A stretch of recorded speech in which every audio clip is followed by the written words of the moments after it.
Hello, welcome to another video in our study through the book of Exodus.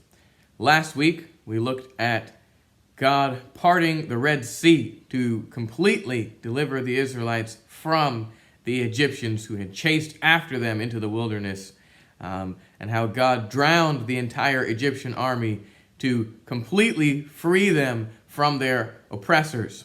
As we move forward into the next chapter, Exodus chapter 15, at the beginning of that chapter, we see what's called the Song of Moses, this song of praise to God for his deliverance, for his salvation from their enemies. But what we see as we continue on in the book of Exodus is that the people of Israel, even though they had been freed from slavery in Egypt, were still slaves to their sin, specifically to the sin of unbelief. It's incredible how quickly we human beings can forget the goodness of God, can forget the things that God has done for us. And we see the Israelites doing that exact thing in the next few chapters in the book of Exodus. Our first example of this comes in Exodus 15, verse 22. It says, "Then Moses made Israel sent out from the Red Sea, and they went into the wilderness of Shur. They went 3 days in the wilderness and found no water. When they came to Marah, they could not drink the water of Marah because it was bitter. Therefore it was named Marah, which in Hebrew means bitter. And the people grumbled against Moses, saying, 'What shall we drink?'" So as they go out, they find a place where there's no drinkable water, and the people are now complaining and saying, "Well, what are we going to drink? Did you think about that, Moses, when you brought us out of slavery?" Verse 25, "And he cried to the Lord, and the Lord showed him a log, and he threw it into the water, and the water became sweet. There the Lord made for them a statute and a rule, and there he tested them, saying, 'If you will diligently listen to the voice of the Lord your God, and do that which is right in his eyes, and give ear to his commandments, and keep all his statutes, I will put none of the diseases on you that I put on the Egyptians, for I am the Lord your healer.'" So essentially, God gives Moses this log which he throws into the water and makes it to where it is now drinkable, and essentially saying, "Look, you guys have just got to have your faith in me. Follow the path that I lay out for you, and everything will be fine. Don't worry what's going to happen." God's basically telling them, "I've got you. I will protect you. I will provide for you." But we turn around and we see again in chapter 16, "They set out from Elim, and all the congregation of the people of Israel came to the wilderness of Sin, which is between Elim and Sinai, on the 15th day of the second month after they had departed from the land of Egypt. And the whole congregation of the people of Israel grumbled against Moses and Aaron in the wilderness. And the people of Israel said to them, 'Would that we had died by the hand of the Lord in the land of Egypt, when we sat by the meat pots and ate bread to the full. For you have brought us out into this wilderness to kill this whole assembly with hunger.'" So now, just a few months later, they start to bring up this complaint saying, "There's no food out here. At least in Egypt, we had plenty of good food to eat, and now you've brought us out here, and we're going to die of hunger out here in the wilderness." Again, they've seen God do these incredible miracles just a few short weeks ago, and now they are already acting like God who can part the Red Sea, God who can do these incredible plagues on Egypt, is not going to be able to provide food for them. So God promises to give the people food. In verse 4 of chapter 16, "Then the Lord said to Moses, Behold, I am about to rain bread from heaven for you. And the people shall go out and gather a day's portion every day, that I may test them, whether they will walk in my law or not. On the 6th day, when they prepare what they bring in, it will be twice as much as they gather daily." So Moses and Aaron said to all the people of Israel, "At evening you shall know that it was the Lord who brought you out of the land of Egypt, and in the morning you shall see the glory of the Lord, because he has heard your grumbling against the Lord. For what are we that you grumble against us?" So God promises, "I'm going to rain down bread from heaven.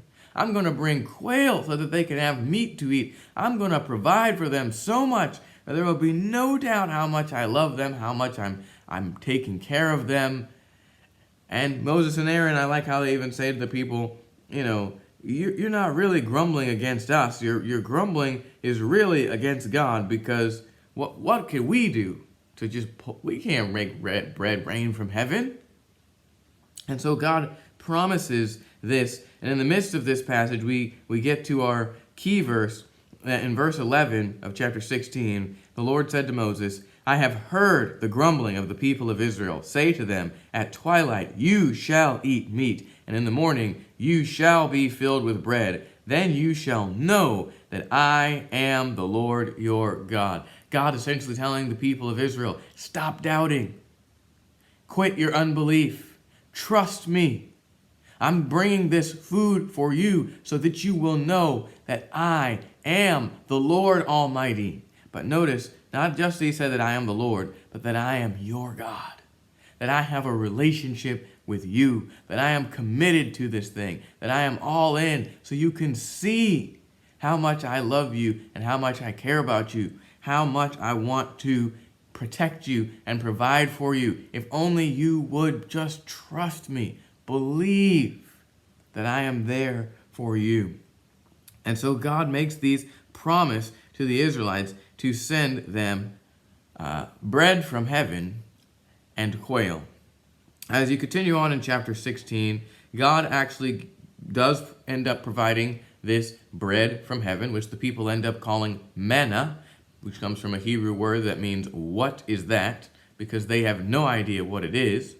It's bread from heaven, as Moses says. Even Jesus later would go on to say that it was bread from heaven. So I don't know what type of bread it was. Apparently they never seen anything like it, but they said it's manna. What is it? The other thing that happens is that because of God's instruction, Moses gives the people a set of rules about gathering twice as much the day before the Sabbath, which would be Friday. Because he said, look, on the seventh day, on Saturday, you are going to take a Sabbath of rest. This is a principle that God's going to establish for them in just a little bit when he establishes the law. But it's a principle that actually goes back all the way to the beginning of creation, when God created the entire world and everything in it in 6 days and rested on the seventh day. God doesn't need to rest. He did this to establish a pattern for us human beings who might sometimes overwork ourselves, to establish this pattern that, hey, sometimes you need to rest. And so the Sabbath, which we'll talk about more later, was going to be established firmly amongst the people of Israel, who are going to become God's covenant people. And so he tells them, go out and gather twice as much the day before the Sabbath, because you will not find any manna, any bread from heaven. You will not find any quail out there on the Sabbath day, because I don't want anybody out there working. They need to be resting. And even that command that simple, there were people that could not follow it. They didn't gather twice as much the day before, and when they went out on the Sabbath looking for it, there was nothing. And Moses was upset, God was upset, because these people are stubborn, they're hard-hearted, they will not listen. And so we see another example of this in chapter 17 of the book of Exodus, starting in verse 1. All the congregation of the people of Israel moved on from the wilderness of Sin by stages, according to the commandment of the Lord, and camped at Rephidim. But there was no water for the people to drink. Therefore the people quarreled with Moses and said, give us water to drink. And Moses said to them, why do you quarrel with me? Why do you test the Lord? But the people thirsted there for water. And the people grumbled against Moses and said, why did you bring us up out of Egypt to kill us and our children and our livestock with thirst? So we see a third example, just within a few short weeks after being crossing the Red Sea, after being delivered from Egypt, that here's a third example of where they get to a place and there's no water, and they start complaining against Moses again. What's going on, Moses? Well, we don't have any water. You're just bringing us out here to die? What's going on? And once again, let's consider that not only have they just seen 10 incredible plagues, not only have they just seen God parting the Red Sea, not only have they seen God turning a undrinkable water source into a pure water source, they've seen God rain down bread from heaven, sending them quail so that they can have meat to eat and not just bread all the time, and yet they're still complaining and wondering, how are we going to survive out in this desert? They are demonstrating that their slavery to the Egyptians was not their main problem, but their main problem is their slavery to their sin. And we've talked about throughout this book of Exodus how there are parallels between our spiritual condition of slavery to sin and the Israelites' physical condition. And we see that being played out again here as the Israelites demonstrate that just because someone has been positionally freed does not mean their soul, their spirit has been freed. Just because they have been freed from their, their physical hardship does not mean that their spiritual life is intact. No, there's a lot of ways that we could apply this. There's a lot of ways that we could look at this. One would be to look at political circumstances and say that just because we free somebody from poverty does not mean that we've brought that person to Christ. Just because someone's financial situation has been improved does not mean they've been brought to Christ. Just because someone's someone's marital position, someone's social position has been improved does not mean that they have been freed from their sins. No, that is something that only Jesus can do. Only the death and resurrection of Jesus provides the opportunity for us to be made holy in the sight of God, for us to begin to be transformed into the likeness of our Creator in the way we were designed to be. And it is this that the Israelites lack. It is this that God wants to provide for them, the opportunity to be made holy. But at the moment, they're too stubborn to see it.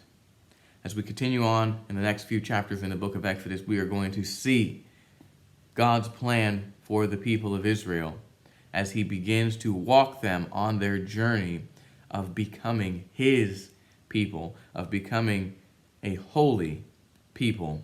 And we'll see if they learn, if they grow, and if they remove the unbelief from their hearts, because that's the true problem. Their unbelief is holding them back from receiving the blessings that God wants to give them, from fully receiving the blessings that God wants to give them.